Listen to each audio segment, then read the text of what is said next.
Hello friends, स्वागत है आप सभी का यूट्यूब चैनल हाई स्पीड गुरु में। दोस्तों यहाँ पर बात करने वाले हैं अधिगम के लिए आकलन की सेकंड पार्ट के बारे में। दोस्तों इससे पहले एक पार्ट और दे चुके हैं जिसका लिंक आपको डिस्क्रिप्शन में मिल जाएगा, वहां जाकर आप देख सकते हैं। दोस्तों आपको बता दें, यहाँ पर जो भी क्वेश्चंस को डिस्कस किया जाएगा ये सभी इंपॉर्टेंट रहेंगे आपके एग्जाम के लिए, तो बने रहिए वीडियो के एंड तक। और अगर वीडियो अच्छा लगे तो लाइक और शेयर करना ना भूलें। आइए शुरू करते हैं। बात करेंगे यहाँ पर सबसे पहले फर्स्ट क्वेश्चन की। यहाँ पर पूछा जा रहा है आपसे, निम्नलिखित में से कौन सी विशेषता अच्छे परीक्षण की नहीं है। इससे पहले दोस्तों हम यहाँ पर अच्छे परीक्षण के बारे में एक बार जान लेते हैं, कौन कौन सी विशेषताएं होती हैं, इस बारे में नीचे बात कर लेते हैं। इसके बाद इस क्वेश्चन को डिस्कस करेंगे। ठीक है दोस्तों, देखिए यहाँ पर हम सबसे पहले बात करेंगे यहाँ पर अच्छे आकलन उपकरण की कसौटियों की। दोस्तों आपसे पूछा जा सकता है एग्जाम में कि अच्छे आकलन उपकरण की कसौटियों को कितने भागों में बांटा गया है, तो आपका आंसर होगा 2 भागों में बांटा गया है। ठीक है दोस्तों, याद रखिएगा, अच्छे आकलन उपकरण की कसौटियों को कितने भागों में बांटा गया है, 2 भागों में। और ये भाग कौन कौन से हैं? पहला आपका रहेगा तकनीकी कसौटी। ठीक है दोस्तों, 2 भाग कौन कौन से हैं? एक है तकनीकी कसौटी और दूसरा है व्यवहारिक कसौटी। ठीक है दोस्तों, याद रखिएगा, चाहे तो आप इसका स्क्रीनशॉट ले सकते हैं। आकलन उपकरण की कौन कौन सी कसौटियां? एक है आपकी तकनीकी कसौटी और दूसरी है व्यवहारिक कसौटी। ठीक है, यहां पर सबसे पहले बात करेंगे तकनीकी कसौटियां। इसके अंदर कौन कौन सी कसौटियां आती हैं? आकलन उपकरण की तकनीकी कसौटियां निम्नलिखित हैं। चलिए देख लेते हैं। सबसे पहले है विश्वसनीयता। जैसा कि आपसे अभी पूछा गया था, आपका जो फर्स्ट क्वेश्चन था उसमें ऑप्शन में विश्वसनीयता भी दिया गया है, तो एक बार देख लेते हैं, जान लेंगे कि विश्वसनीयता होती क्या है। चलिए, एक उत्तम परीक्षण का एक महत्वपूर्ण गुण उसका विश्वसनीय होना है। यानी एक उत्तम परीक्षण का एक महत्वपूर्ण गुण है उसका विश्वसनीय होना। यदि एक परीक्षण को एक ही समूह पर पुनः प्रसारित किया जाए, दोस्तों ये लाइन आपके लिए इंपॉर्टेंट है और इस लाइन से आपका क्वेश्चन मिलने वाला है।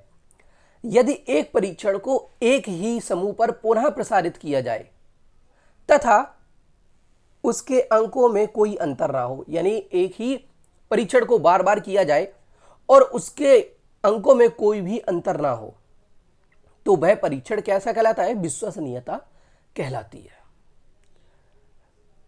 ठीक है दोस्तों, आगे बात करेंगे अब यहां पर मानकीकरण की।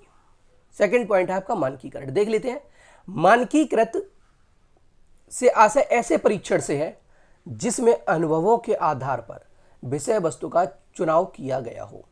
तो याद रखिएगा, मानकीकरण में क्या है? अनुभवों के आधार पर विषय वस्तु का चुनाव, जिनके मानक निर्धारित हों।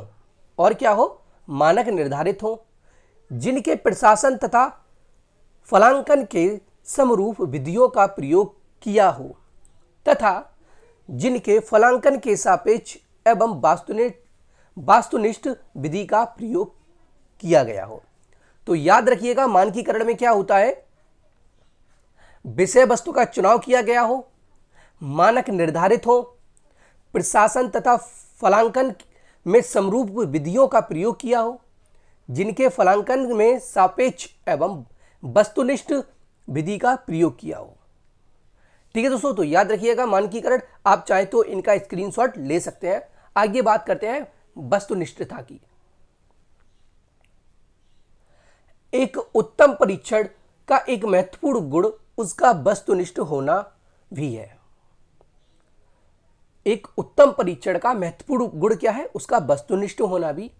जब कोई परीक्षा वस्तुनिष्ठ होती है तब उसके प्रश्नों के उत्तर पर अंक देते समय व्यक्तिगत मत ना हो, अर्थात उस पर परीक्षक का व्यक्तिगत प्रभाव ना हो। कोई भी व्यक्ति मूल्यांकन करे, परीक्षार्थी को सदैव उतने ही अंक मिलने चाहिए। ठीक है दोस्तों, तो ये हो गई आपकी वस्तुनिष्ठता।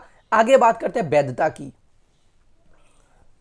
यदि कोई परीक्षण उसी गुण का मापन करता है जिसके लिए उसे बनाया गया है, तो वह परीक्षण वैध कहलाता है। दोस्तों ये इंपॉर्टेंट है आपके एग्जाम के लिए, वैधता। तो याद रखिएगा, वैधता क्या है? यदि कोई परीक्षण उसी गुण का मापन करता है जिसके लिए उसे बनाया गया है, तो वह परीक्षण कैसा कहलाएगा? वैध परीक्षण कहलाएगा। आगे, किसी भी परीक्षण के लिए यह अध्ययन करना आवश्यक है कि वह विश्वसनीय होने के साथ साथ वैध भी हो। याद रखिएगा, किसी भी परीक्षण के लिए यह अध्ययन करना आवश्यक है कि वह विश्वसनीय होने के साथ साथ कैसा हो, वैध भी हो। परीक्षण की वैधता से आशय यह है कि परीक्षण उस उद्देश्य की पूर्ति करता हो जिसके लिए उसका निर्माण किया गया है।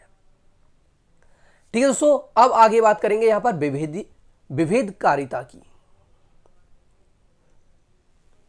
विभेदकारिता, यदि कोई परीक्षण उच्च एवं निम्न योग्यता वाले छात्रों में विभेद कर सके तो यह कहा जाता है कि परीक्षण में विभेदकारिता का गुण है। क्या हो, जब कोई परीक्षण उच्च एवं निम्न योग्यता वाले छात्रों में विभेद कर सके तो यह कहा जाता है कि परीक्षण में क्या है, विभेदकारिता का गुण है।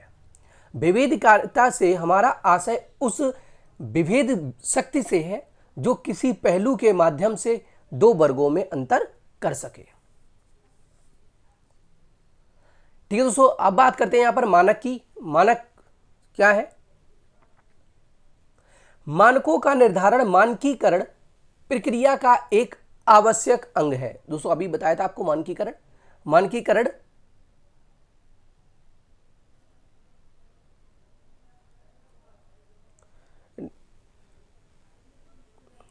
चलिए देखते हैं। मानकों का निर्धारण मानकीकरण प्रक्रिया का एक आवश्यक अंग है। मानक के अभाव में प्रशिक्षण प्राप्तांक की व्याख्या नहीं की जा सकती। यानी मानक के अभाव में प्रशिक्षण प्राप्तांक की व्याख्या नहीं की जा सकती। मानक न केवल समूह में किसी व्यक्ति विशेष की स्थिति का ज्ञान कराते हैं, बल्कि इसके द्वारा एक व्यक्ति की तुलना किसी दूसरे व्यक्ति से की जा सकती है। क्या होता है दोस्तों, मानक न केवल समूह में किसी व्यक्ति विशेष की स्थिति का ज्ञान कराते हैं, बल्कि इसके द्वारा एक व्यक्ति की तुलना किसी दूसरे व्यक्ति से की जाती है। एक उत्तम मानकीकृत परीक्षण की एक महत्वपूर्ण विशेषता है कि उसके मानक स्थापित होते हैं। मानकीकृत परीक्षण की एक महत्वपूर्ण विशेषता क्या है कि उसके जो मानक होते हैं वो स्थापित होते हैं। अब बात करते हैं यहां पर दोस्तों अगले पॉइंट की, जो है आपका व्यवहारिक कसौटियां। व्यवहारिक कसौटियों में क्या क्या आता है एक बार देख लेंगे। सबसे पहले है व्यापकता। तो याद रखिएगा व्यापकता क्या होती है। व्यापकता से तात्पर्य परीक्षण में इस प्रकार के पदों या प्रश्नों को स्थान दिया जाता है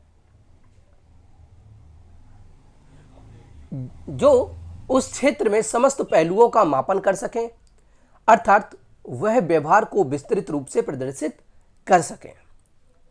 या हम कह सकते हैं कि परीक्षण इतना व्यापक होना चाहिए कि वह अपने लक्ष्य की पूर्ति कर सके। उसमें उन समस्त पहलुओं से संबंधित प्रश्नों को स्थान मिलना चाहिए जिनका मापन करना है। ठीक है दोस्तों, तो यहां पर बात करते हैं अब उद्देश्यपूर्णता की। देख लेते हैं उद्देश्यपूर्णता क्या है। स्क्रीनशॉट आप चाहे तो लेते चलिएगा साथ के साथ। उद्देश्यपूर्णता देखते हैं। प्रत्येक परीक्षण के उद्देश्य होते हैं। विशिष्ट उद्देश्यों का निर्धारण कर परीक्षण का निर्माण करना ही उद्देश्यपूर्णता है। यानी कि उद्देश्यों का निर्धारण कर परीक्षण का निर्माण करना ही क्या है, उद्देश्यपूर्णता है। किसी भी परीक्षण की प्रमुख विशेषता उसका निश्चित उद्देश्य निर्धारित होना है। अर्थात उत्तम परीक्षण का निर्माण तभी संभव है जब हमारे पास कोई उद्देश्य, लक्ष्य या समस्या हो।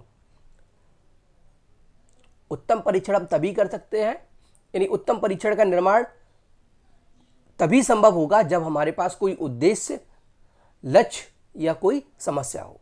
ठीक है दोस्तों, आगे बात करते हैं मितव्ययिता की। मितव्ययिता क्या है? एक परीक्षण को समय एवं धन की दृष्टि से मितव्ययी होना चाहिए।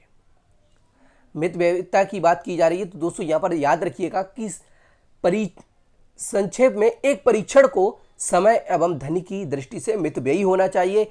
एक उत्तम मनोवैज्ञानिक परीक्षण के लिए यह आवश्यक है, यानी एक अच्छे परीक्षण के लिए यह आवश्यक है कि वह प्रत्येक दृष्टिकोण से मितव्ययी हो। उसका निर्माण समय, धन तथा व्यक्ति को ध्यान में रखते हुए होना चाहिए, क्योंकि वर्तमान समय में व्यक्ति के लिए मितव्ययी होना बहुत आवश्यक हो गया है। ठीक है दोस्तों, तो अब आगे बात करते हैं सुगमता की। सुगमता क्या है?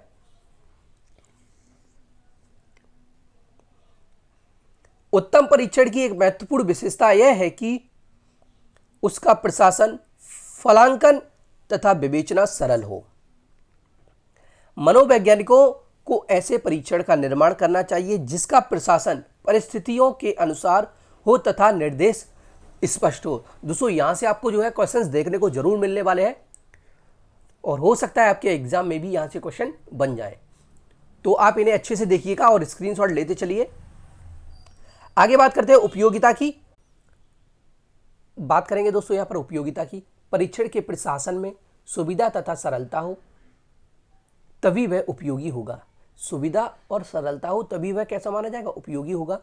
किसी भी परीक्षण की सार्थकता तभी होगी जब उसकी उपयोगिता जो है स्पष्ट हो। आगे बात करेंगे भाषा की। एक अच्छा परीक्षण वह होता है जिसकी भाषा सरल हो।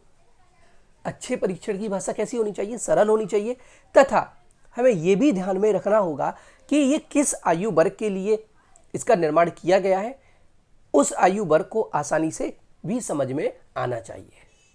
ठीक है दोस्तों, तो एक अच्छा परीक्षण वह होता है जिसकी भाषा सरल हो तथा जिस आयु वर्ग के लिए इसका निर्माण किया गया है उस आयु वर्ग को आसानी से समझ में भी आ जाना चाहिए। आगे बात करते हैं दोस्तों यहां पर सक्षमता की। सक्षमता क्या है देखते हैं दोस्तों। परीक्षण की सक्षमता उसके निर्माण करने, प्रशासन करने, अंकन करने तथा परीक्षण में लगने वाले समय की सीमा से है, क्योंकि कम समय में प्रशासित तथा अंकित किया जाने वाला परीक्षण सक्षम माना जाता है। ठीक है दोस्तों, यानी कम समय में प्रशासित तथा अंकित किया जाने वाला परीक्षण कैसा माना जाता है? सक्षम माना जाता है। आगे बात करते हैं ग्राह्यता की। एक उत्तम परीक्षण की एक महत्वपूर्ण विशेषता उसकी ग्राह्यता है।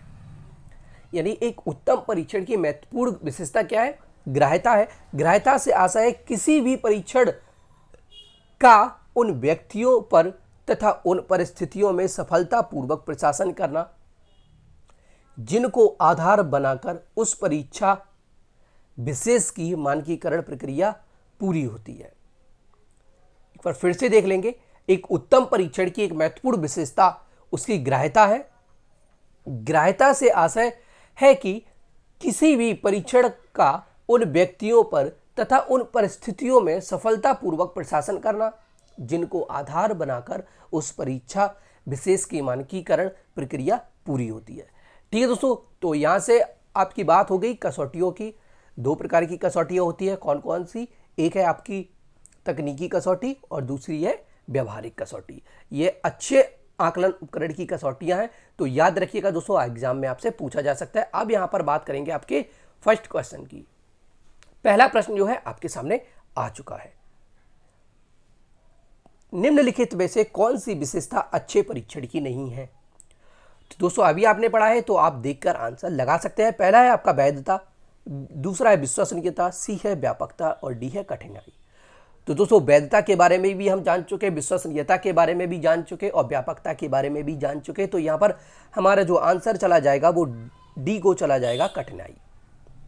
ठीक है दोस्तों, अब बात करेंगे यहाँ पर अगले प्रश्न की।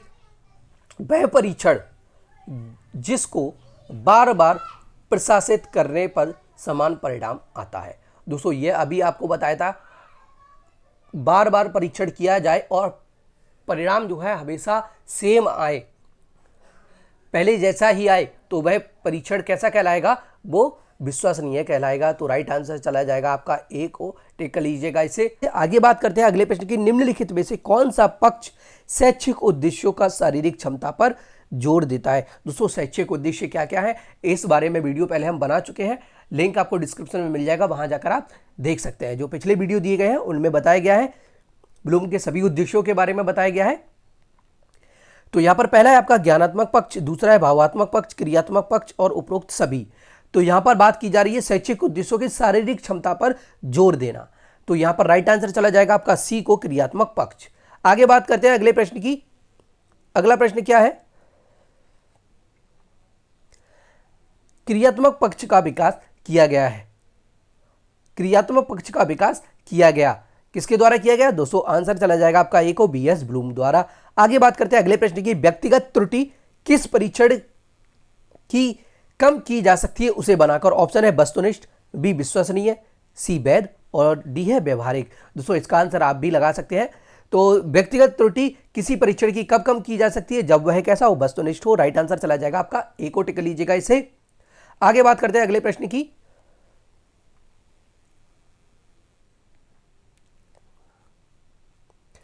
क्रिया सूचक शब्द प्रत्यय स्मरण आता है। ऑप्शन ए ज्ञान में, बी बोध में, सी प्रयोग में, डी मूल्यांकन में। तो दोस्तों यहां पर क्रिया सूचक शब्द प्रत्यय स्मरण आता है। ऑप्शन जाएगा आपका बी को, बोध में। टिक लीजिएगा इसे, बी। अगला बात करेंगे, किस प्रकार की प्रश्नावली में प्रश्न पूर्व निर्धारित होते हैं? पहले से प्रश्न जो है निर्धारित किए जाते हैं। ऑप्शन ए संरचनात्मक, बी है असंरचनात्मक, सी ए और बी दोनों, डी इनमें से कोई नहीं। राइट आंसर जाएगा आपका संरचनात्मक व असंरचनात्मक, यानी ये दोनों। आगे बात करते हैं, मनोवैज्ञानिक उपकरण मापते हैं। ऑप्शन ए मानव व्यवहार, बी चाल चलन, सी खाना, इनमें से कोई नहीं। तो दोस्तों मनोवैज्ञानिक जो है आपका उपकरण क्या मापते हैं? ए है मानव व्यवहार। आगे बात करते हैं, ज्ञानात्मक उद्देश्यों का वर्गीकरण किसके द्वारा किया गया है? ऑप्शन ए है बीएस ब्लूम द्वारा। आगे बात करते हैं, अच्छे मापन उपकरण की कसौटी है उसकी वैधता, विश्वसनीयता या वस्तुनिष्ठता। दोस्तों आपने पढ़ी थी, तो अच्छे मापन उपकरण की क्या क्या कसौटियां? ये सभी हो जाएंगी। राइट आंसर चला जाएगा आपका डी को, उपयुक्त सभी। अगला है, वस्तुनिष्ठ परीक्षाओं का मुख्य दोष है वैधता, विश्वसनीयता या भाव प्रकाशन में असमर्थता, और डी है आपकी वस्तुनिष्ठता। तो दोस्तों आपको बता चुके हैं कि वस्तुनिष्ठ प्रश्न जो होते हैं इनमें हमेशा क्या रहता है? वैधता भी रहती है, विश्वसनीयता भी रहती है और वस्तुनिष्ठता भी होती है। ठीक है, तो यहां पर जो है भाव प्रकाशन में असमर्थता होती है। तो राइट आंसर जाएगा आपका सी को, भाव प्रकाशन में असमर्थता। बाकी वैधता, विश्वसनीयता और वस्तुनिष्ठता यह हमेशा रहती है। आगे बात करते हैं, एक अच्छे आकलन उपकरण की व्यावहारिक कसौटी है। ऑप्शन ए उपयोगिता, बी विश्वसनीयता, सी वैधता, डी विभेदकारिता। दोस्तों आप ऊपर पढ़ चुके हैं, जो विश्वसनीयता है, वैधता है और विभेदकारिता है, ये तकनीकी कसौटियां हैं। राइट आंसर चला जाएगा आपका ए को, उपयोगिता। ये कैसी है? व्यवहारिक कसौटी है। आगे बात करते हैं अगले प्रश्न की। मौलिक रूप से साक्षात्कार सामाजिक अंतःक्रिया की एक प्रक्रिया है। यह कथन किसका है? तो इसका राइट आंसर जाएगा आपका गुडे एवं हार्ट का। राइट आंसर चला जाएगा ए, टिक लीजिएगा इसे, गुडे एवं हार्ट। आगे बात करते हैं, परीक्षा प्रविधि है। ऑप्शन ए मौखिक परीक्षा, बी प्रायोगिक परीक्षा, सी लिखित परीक्षा, डी उपयुक्त सभी। तो यहां से आपका राइट आंसर चला जाएगा डी को, उपयुक्त सभी। ये सभी परीक्षा प्रविधि है। आगे बात करते हैं, आकलन का गुणात्मक उपकरण है। ऑप्शन में दिया गया है ए समाजमिति, बी प्रश्नावली, सी साक्षात्कार, डी है उपयुक्त सभी। आकलन का गुणात्मक उपकरण है। ऑप्शन ए समाजमिति, बी है प्रश्नावली, सी साक्षात्कार, डी उपयुक्त सभी। राइट आंसर जाएगा आपका डी को, उपयुक्त सभी। आगे बात करते हैं, निर्धारण मापनी का प्रकार है। ऑप्शन ए आंकिक निर्धारण मापनी, बी ग्राफीय निर्धारण मापनी, सी है मानक निर्धारण मापनी, डी उपयुक्त सभी। निर्धारण मापनी का प्रकार जो है आपका दोस्तों ये सभी हो जाएंगे। राइट आंसर चला जाएगा आपका डी को, उपयुक्त सभी। आगे बात करते हैं, ब्लूम के अनुसार मूल्यांकन प्रक्रिया में शामिल है। ऑप्शन ए शिक्षण उद्देश्य, बी सीखने के अनुभव, व्यवहारिक परिवर्तन या उपरोक्त सभी। तो दोस्तों ये सभी है। राइट आंसर जाएगा आपका डी को, उपरोक्त सभी। आगे बात करते हैं, अगले प्रश्न की ओर बढ़ते हैं। उससे पहले दोस्तों यहां पर कुछ जान लेंगे आकलन उपकरणों के बारे में। दोस्तों इनका वर्गीकरण करेंगे और इससे आपके जो है एग्जाम में क्वेश्चंस देखने को जरूर मिलने वाले हैं। आकलन उपकरणों का वर्गीकरण।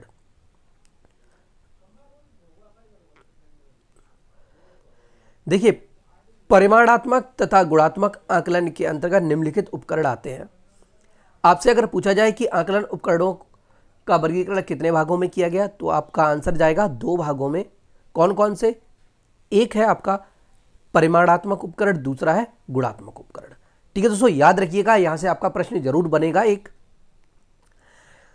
अब यहां से पूछा जा सकता है आपसे कि परिमाणात्मक उपकरण जो है वो क्या है और गुणात्मक उपकरण क्या है। तो यहां पर देख लीजिएगा, देखिए परिमाणात्मक उपकरण की अगर बात करें तो इसमें आता है परीक्षा, ठीक है दोस्तों, सेकंड मापनी, तीसरा है आपका निर्धारण मापनी। याद रखिएगा, परिमाणात्मक उपकरण में जो है परीक्षा, मापनी, निर्धारण मापनी आते हैं। और गुणात्मक उपकरण की अगर बात की जाए तो इसमें समाजमिति, प्रश्नावली, साक्षात्कार और अनुसूची और आपका आता है प्रेक्षण। याद रखिएगा, आप चाहें तो इसका स्क्रीनशॉट ले सकते हैं। ठीक है दोस्तों, आगे बात करते हैं आप प्रश्नों की। उपकरणों के वर्गीकरण का आधार है दोस्तों, उपकरणों के वर्गीकरण के आधार क्या है? 2 हैं। कौन कौन से? अभी आपको बताए थे।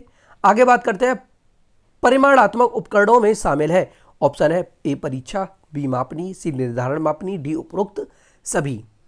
तो परिमाणात्मक उपकरण की बात की जा रही है यहाँ पर, तो दोस्तों ये तीनों ही हो जाएंगे, राइट आंसर चला जाएगा आपका डी को। अभी आपको बताया था कि परिमाणात्मक उपकरण में जो है परीक्षा, मापनी और निर्धारण मापनी आते हैं। देखिएगा यहाँ पर, देख लीजिए एक बार फिर से, परीक्षा, मापनी और निर्धारण मापनी ये तीनों किसमें है? परिमाणात्मक उपकरण में ही है। आगे बात करते हैं अगले प्रश्न की। गुणात्मक उपकरण में शामिल है, ऑप्शन दिया गया है ए समाजमिति, बी प्रश्नावली, सी साक्षात्कार, डी उपरोक्त सभी। तो यहां से भी आपका आंसर चला जाएगा डी को, उपरोक्त सभी। आगे बात करते हैं अगले प्रश्न की। परीक्षा के लिए प्रविधि का प्रयोग होता है, ऑप्शन ए मौखिक, बी प्रायोगिक, सी लिखित और डी है उपरोक्त सभी। इसका भी आंसर जाएगा आपका डी, उपरोक्त सभी को। आगे बात करते हैं अगले प्रश्न की।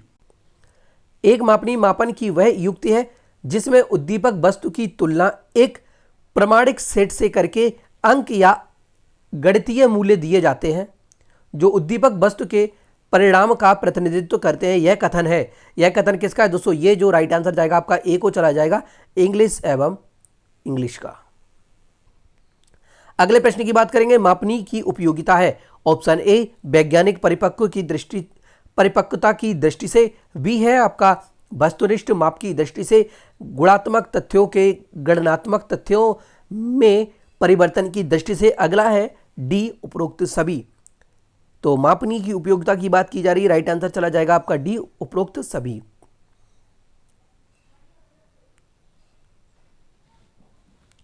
अगले प्रश्न की बात करेंगे, सभी विज्ञान किसी प्रकार अधिकतम परिशुद्धता की दिशा में बढ़ते हैं। इसके अनेक रूप होते हैं, लेकिन इसका एक आधारभूत रूप क्रमबद्ध श्रेणियों की माप है। यह कथन किसका है? यह जो कथन है दोस्तों आपका गुडे एवं हार्ट का है। राइट आंसर करिएगा ए, गुडे एवं हार्ट। आगे प्रश्न की बात करेंगे, निर्धारण मापनी किसी वस्तु के सीमित पक्षों अथवा व्यक्ति के गुणों का गुणात्मक विवरण प्रस्तुत करती है। यह कथन है दोस्तों, यह इंपॉर्टेंट प्रश्न है। निर्धारण मापनी किसी वस्तु के सीमित पक्षों अथवा व्यक्ति के गुणों का गुणात्मक विवरण प्रस्तुत करती है। यह कथन किसका है? यह बेस्ट का है। राइट आंसर करिएगा ए। अगला प्रश्न है, प्रश्नावली का प्रकार है, प्रतिबंधित प्रश्नावली, अप्रतिबंधित प्रश्नावली, चित्रात्मक प्रश्नावली और डी है उपरोक्त सभी। तो राइट आंसर चला जाएगा आपका डी, उपरोक्त सभी। अगले प्रश्न की बात करेंगे, किस परीक्षण पद में उत्तरदाता अपने उत्तर को बनाता है? ए निबंधात्मक परीक्षण पद, बी बहुविकल्पीय परीक्षण पद, सी सत्य असत्य प्रकार के परीक्षण पद, डी है आपका सही मेल प्रकार के परीक्षण पद। तो किस परीक्षण पद से उत्तरदाता अपने उत्तर को बनाता है? राइट आंसर जाएगा आपका ए को, निबंधात्मक परीक्षण पद। खुद से लिखता है इसमें। आगे बात करते हैं अगले प्रश्न की, निम्नलिखित में से कौन सा परीक्षण का उद्देश्य है? ऑप्शन ए प्रत्येक विद्यार्थी के उपलब्धि स्तर की व्याख्या करना, बिल्कुल सही है। आगे बात करते हैं, अगला है विद्यार्थी के परस्पर किसी विषय में मजबूत व कमजोर क्षेत्रों का पता लगाना, यह भी सही है। अगला है सामान्य कौशलों में वर्ष वृद्धि की जांच करना। सामान्य कौशलों में वर्ष वृद्धि की जांच करना, यह भी सही है। तो राइट आंसर चला जाएगा आपका डी को उपरोक्त सभी। अगले प्रश्न की बात करेंगे। यहां पर खुले प्रश्न सामान्यता है। ऑप्शन ए सत्य असत्य प्रकार, सही मेल प्रकार, निबंधात्मक प्रकार के या उपरोक्त सभी।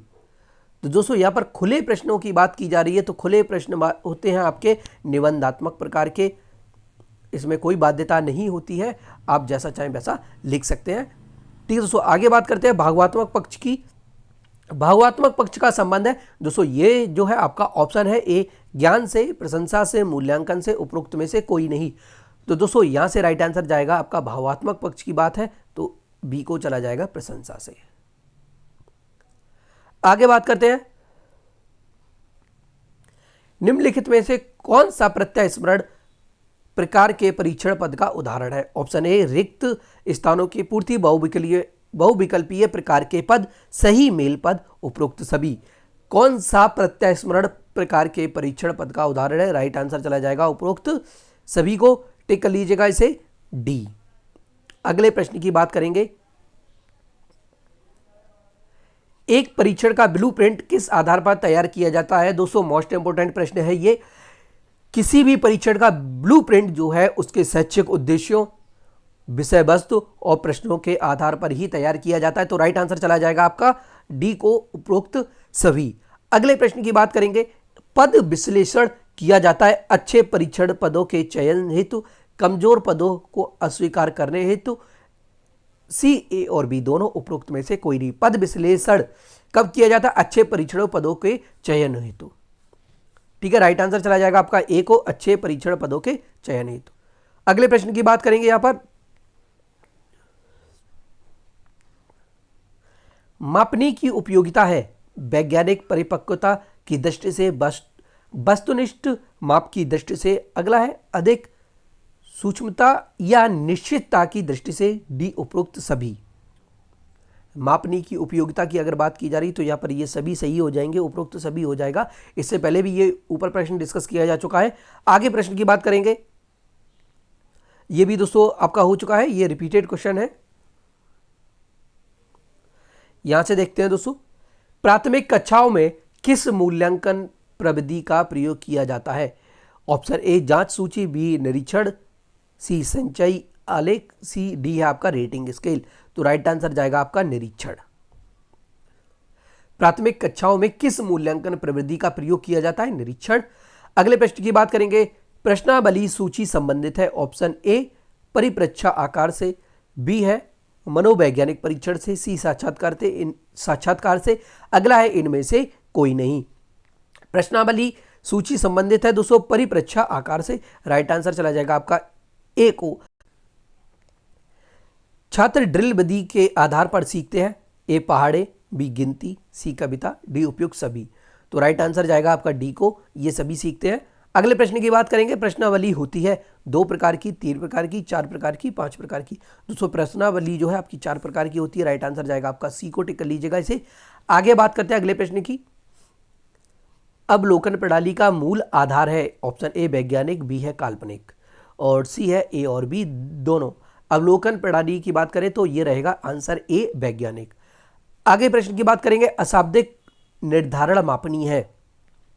अशाब्दिक निर्धारण मापनी जो है आपकी ऑप्शन में दिया गया है निर्धारण मापनी, बी स्थिति मापनी, सी आंतरिक संगति मापनी, डी है आत्मनिर्धारण विधि। तो दोस्तों अशाब्दिक निर्धारण मापनी जो है आत्मनिर्धारण विधि है। राइट आंसर जाएगा आपका डी को, टिक कर लीजिएगा इसे। अगले प्रश्न की बात करें। बहुविकल्पीय प्रश्न बच्चों की योग्यता का आकलन करते हैं। सही उत्तर की पहचान करने में, सही उत्तर का प्रत्यय स्मरण करने में, सही उत्तर का निर्माण करने में या सही उत्तर की व्याख्या करने में। दोस्तों बहुविकल्पीय प्रश्नों की बात की जा रही है। राइट आंसर चला जाएगा आपका ए को, सही उत्तर की पहचान करने में। अगले प्रश्न की बात करेंगे। रचनात्मक उत्तर के लिए चाहिए मुक्त उत्तरीय प्रश्न, तथ्यपरक प्रश्न, सीमित उत्तर वाले प्रश्न या प्रत्यक्ष प्रश्न। इससे पहले दोस्तों ये प्रश्न जो है दूसरे तरीके से डिस्कस किया जा चुका है, तो आप इसे समझ सकते हैं इसका आंसर क्या जाने वाला है। रचनात्मक उत्तर के लिए बात की जा रही है यहाँ पर, या निबंधात्मक उत्तर भी पूछा जाता तो भी आपका आंसर वही बनने वाला था। तो राइट आंसर देख लेते हैं मुक्त उत्तरीय प्रश्न, टिक लीजिएगा इसे ए। अगला प्रश्न है साइकोलॉजिकल टेस्टिंग के लेखक हैं दोस्तों, इसका आंसर जाएगा आपका अनस्तसी। टिक कर लीजिएगा इसे डी, अनस्तसी। अगले प्रश्न की बात करेंगे, निम्नलिखित में से कौन परीक्षण नहीं है? निम्नलिखित में से कौन परीक्षण नहीं है? ऑप्शन ए अभिक्षमता परीक्षण, निदानात्मक परीक्षण, परीक्षण या बुद्धि परीक्षण। तो यहां से राइट आंसर जाएगा आपका सी को, परीक्षण जो है परीक्षण नहीं है। अगले प्रश्न की बात करेंगे, कौन सा पद शैक्षणिक निदान का नहीं है? ऑप्शन ए निदान के लिए उपयुक्त छात्रों का चयन, बी है कठिनाई कारणों का विश्लेषण, सी उपचारात्मक प्रक्रियाएं और डी है अवलोकन। तो राइट आंसर चला जाएगा आपका डी को, अवलोकन। टिक कर लीजिएगा इसे, अवलोकन को। और बात करते हैं अगले प्रश्न की, परीक्षण योग्यता निष्पादन या उपलब्धि रुचि द्वारा रुचि आदि का मापन करने के लिए परीक्षा या प्रश्नावली या किसी प्रकार की युक्ति या विधि है। यह कथन है, परीक्षण योग्यता निष्पत्ति या उपलब्धि रुचि आदि का मापन करने के लिए परीक्षा या प्रश्नावली या किसी प्रकार की युक्ति या विधि है। यह कथन किसका है? तो दोस्तों इसका जो राइट आंसर जाएगा आपका गुड को जाएगा, सी बी गुड। टिक लीजिएगा इसे, यह एग्जाम में कई बार पूछा गया है, इंपॉर्टेंट रहेगा आपके एग्जाम के लिए। आगे प्रश्न की बात करेंगे, मूल्यांकन उपकरण को कहा जाता है? ऑप्शन ए वैध, बी अवैध, सी ए और बी दोनों, इनमें से कोई नहीं। मूल्यांकन उपकरण को कहा जाता है, राइट आंसर जाएगा आपका ए वैध। अगले प्रश्न की बात करेंगे, पूर्व निश्चित आधार है? ऑप्शन ए व्यापकता, बी मानक, सी वस्तुनिष्ठता, डी उपयुक्त सभी। पूर्व निश्चित आधार है आपका मानक, राइट आंसर चला जाएगा आपका बी। ऊपर बता चुके आपको मानक के बारे में, आपको पता होगा। आगे प्रश्न की बात करते हैं, वस्तुनिष्ठ परीक्षण वह है जिसमें प्रत्येक परीक्षक किसी प्रश्न के उत्तर का निष्पादन को देखकर एक निश्चित निष्कर्ष पर पहुंचते हैं। यह कथन किसका है? यानी वस्तुनिष्ठ जो परीक्षण है वह है जिसमें प्रत्येक परीक्षक किसी प्रश्न के उत्तर का निष्पादन को देखकर एक निश्चित निष्कर्ष पर पहुंचते हैं। यह कथन किसका है दोस्तों? ये जो कथन है आपका क्रॉनबेक का है, राइट आंसर जाएगा आपका ए को। टिक कर लीजिएगा इसे। बात करते हैं अगले प्रश्न की, परीक्षण वर्गीकरण के प्रकार है। परीक्षण वर्गीकरण के दो प्रकार हैं, अभी आपको बताया था दोस्तों, राइट आंसर जाएगा आपका ए को। अगले प्रश्न की बात करेंगे, रचनात्मक उत्तरों के लिए चाहिए। रचनात्मक उत्तर की भी बात आ गई, तो दोस्तों अभी आपको बताया था, इसका भी आंसर जाएगा मुक्त उत्तरीय प्रश्न, ऊपर बता चुके हैं। अगला है आपका, निम्नलिखित में से किस अवस्था में परीक्षण पद का विभेदीकरण सर्वाधिक होगा? ऑप्शन ए जब कठिनाई मूल्य 50 हो, जब कठिनाई मूल्य 75 हो, जब कठिनाई मूल्य 0 हो, जब कठिनाई मूल्य 30 हो। निम्नलिखित में से किस अवस्था में परीक्षण पद का विभेदीकरण सर्वाधिक होगा? जब कठिनाई मूल्य 50 हो। राइट आंसर जाएगा आपका ए को। टिक लीजिएगा इसे। अगले प्रश्न की बात करेंगे, बहुविकल्पीय प्रश्न बच्चों की योग्यता का आकलन करते हैं। ऊपर बता चुके हैं दोस्तों, रिपीटेड क्वेश्चन है सही उत्तर की पहचान करने में। अगला है वस्तुनिष्ठ प्रश्नों का मुख्य दोस्तों, ये भी दोस्तों रिपीटेड है, बता चुके ऊपर आपको, भाव प्रदर्शन करने की असमर्थता। ठीक है दोस्तों, अगर वीडियो अच्छा लगा है तो लाइक और शेयर करना ना भूलें।